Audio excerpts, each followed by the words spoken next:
This video will get a lot of pushback, maybe the most, and I made a video critiquing Islam Makhachev before, which ignited a certain loyal crowd. Maybe I just lost them again now and they were going to be my only supporters here, but I'm going to stand on it though. So you might hear my voice and go, oh, he's British, of course. But I really don't care about nationality. Like at one point, I'd have been sad if John Jones got knocked out in the first round against Tom Aspinall. Not now, I grew up, don't worry. Actually, I'd be a bit cringed out though, I'm not going to lie. But either way, I've been saying Paddy Pimblett is good and he will be champion, even after the Jared Gordon performance. I don't think Gordon is a bad fighter, and Paddy did break his ankle in that fight, but Jared, he's a tough night out for a lot of guys. I didn't take too much stock from it. Paddy is a bit like Dricus du Plessis. If he doesn't have a bunch of technique on the feet, well, he has technique on the ground, but he doesn't need all that technique, as they can fight. They're big and athletic. Technique doesn't matter much in MMA, and we saw it with all these guys we thought had amazing hands with amazing knockout power struggle and lose against Jake Paul. Turns out they didn't have much boxing technique. They could just fight. But shortly, let me recap the fight between Charles and where I can see Paddy can do much better. I bet on Topuria, and I bet on Topuria by KO. Actually, Renato Moicano ruined my parlay, and I still don't get how Beneil, who has 2 KO losses in a row and was out for 2 years, beat him fairly easily. Sometimes statistics don't matter in MMA though. I was correct, it would end by decision, but anyway. But I thought, okay, Topuria had trouble getting to Max until the 3rd round, and it was competitive. Volk really bruised up Topuria in their fight. He's not got a boxing where he's impossible to hit, right? Maybe that 155 power hits him differently. Then he doesn't react well to kicks. He has trouble seeing them coming, which makes sense as he trains in a boxing gym and does wrestling separately. He doesn't cross-train a lot, at least that's the way I read it.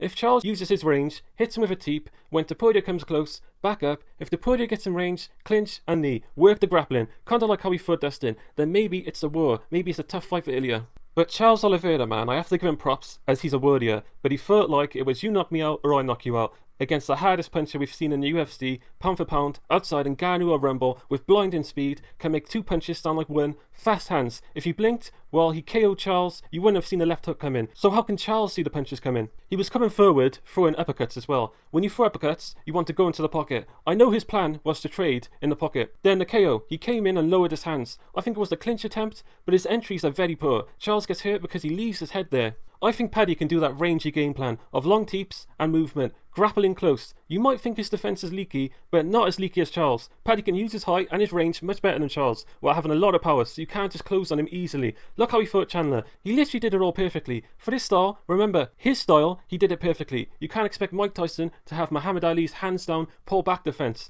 Nor does Ali want Tyson's bob and weave. Also, Scousers don't get knocked out. I believe him, man. He takes big shots like it's nothing. Now, he hasn't taken Topuria's shots. I don't think he lets Topuria tee off on him like that. I think to knock out Paddy, you need a succession of shots. Like 2 big hits to the head, and he loses his balance, then a shot to the body that makes him bend down, another shot to the head that collapses him, then jump on him and hit him until the ref jumps in. Just from watching him over the years, I don't think you can do it in 1 punch. Charles has good recovery, but gets hurt every fight. It was a matter of time until he got hit well enough to stay down.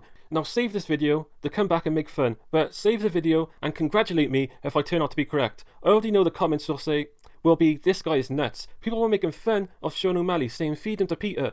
Oh no, you want to kill him? Making fun of Dricus, like imagine what Izzy would do to him. Oh, you think he'd even get past Robert Whittaker? Think for a second about Israel Adesanya before the Strickland fight. He knocked out Paulo Costa with 1 punch, a weird shot where he barely grazed the back of his head. Paulo just coming off of tanking all of Yoel Romero's hits and still coming forward. He took 1 step forward and threw 1 punch against Izzy, then he was done. Same with Robert Whittaker, knocked him out twice in the same fight. Knocked out Alex with 1 punch. Never happened before. Alex had just come from knocking out Strickland with ease. People thought Strickland was basically meat for the lion, barely deserved the title shot, and people thought he had really no technique. This was before all the Strickland has a modified Philly shell and simple boxing combinations. This was I can't stand Strickland. I actually predicted Strickland would beat Izzy because of the strong boxing, strong jab, and Izzy has a glaring weakness to the jab. But I was timid about it. So many people thought there was no way he'd win that. I'd have felt really stupid being wrong. Really, I don't want to listen to the common MMA fan opinion because they go with the crowd for the most part. They won't look at Paddy and go, okay, he looks a little untechnical, but how's he got to the UFC level and now top 10 in one of the hardest weight classes? The average man is 180 pounds, so it's why the lower weight classes are so tough.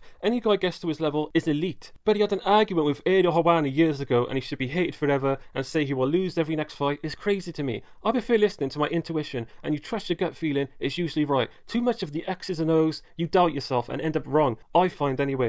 Now, I don't like Arman Sarukian for Paddy, to be real. I don't like strong wrestlers versus BJJ matchups, as BJJ tends to lose. It's also a good chance Arman could have beat Islam. Arman's kind of in that position Magomed Ankalaev was in. He's not a fan favourite, but it may just be a matter of time until he's champion. We saw the way Islam squashes people, and Arman was young as hell, 22 years old, on short notice as well, while able to grapple with Islam. Also, I forget his fight with Charles Oliveira already. Escaped from them very tight submissions from Charles. But Paddy versus Gaethje, that might be the next match for Paddy. I think that's an easy fight for Paddy. Probably takes a big shot, but finished quickly on the ground. If the UFC skips over Arman again, we get Topuria versus Paddy, but Arman should get a title shot if we're being honest to the rankings. Then if Holloway beats Dustin, we might get Paddy versus Holloway for the title. Who else does Holloway fight really? It must be Paddy, unless Topuria says he wants Paddy, or he's moving up and forces it. So either way, it's a good bunch of fights we got next. But anyway, these are my thoughts. Let me know yours in the comments. I'm out.